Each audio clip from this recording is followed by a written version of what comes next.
গত বছরের ১ জুলাই থেকে ১৫ আগস্ট বাংলাদেশে যা ঘটেছে সেই প্রতিটি ঘটনার বিচার রোম সনদের ১৪ অনুচ্ছেদ অনুসারে আন্তর্জাতিক অপরাধ আদালতে পাঠানোর বিষয়টি বিবেচনার জন্য অন্তর্বর্তী সরকারের প্রতি আহ্বান জানিয়েছে যুক্তরাজ্য ভিত্তিক মানবাধিকার সংগঠন অ্যামনেস্টি ইন্টারন্যাশনাল।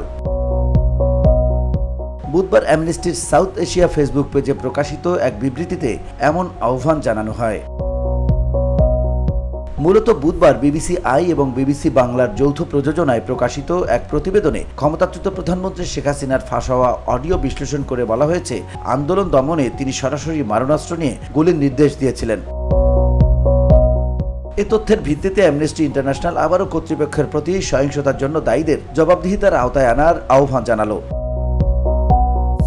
বিবৃতিতে বলা হয়েছে, ২০২৫ সালের ফেব্রুয়ারিতে প্রকাশিত জাতিসংঘের একটি তথ্য অনুসন্ধান প্রতিবেদনে দাবি করা হয় যে ওই বিক্ষোভে প্রায় ১৪০০ নিহত হন, যার মধ্যে বিপুল সংখ্যক মানুষ নিহত হয়েছেন সামরিক বাহিনীর রাইফেল ও শটগানের গুলিতে, যার মধ্যে ছিল প্রাণঘাতী ধাতব ছড়রা, যা সাধারণত বাংলাদেশের নিরাপত্তা বাহিনী ব্যবহার করে থাকে। আরও হাজার হাজার মানুষ গুরুতর আহত হয়েছেন, যা তাদের স্বাভাবিক জীবন বদলে দিয়েছে।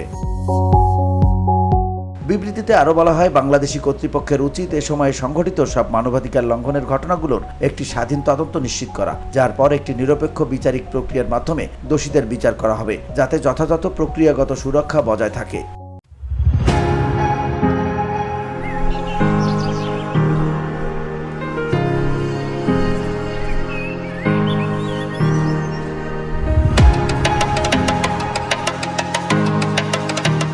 তবে বিচারের ক্ষেত্রে মৃত্যুদণ্ডের কোনো ব্যবস্থা যেন না থাকে, সেই বিষয়টিও অ্যামনেস্টি ইন্টারন্যাশনাল তাদের বিবৃতিতে উল্লেখ করেছে।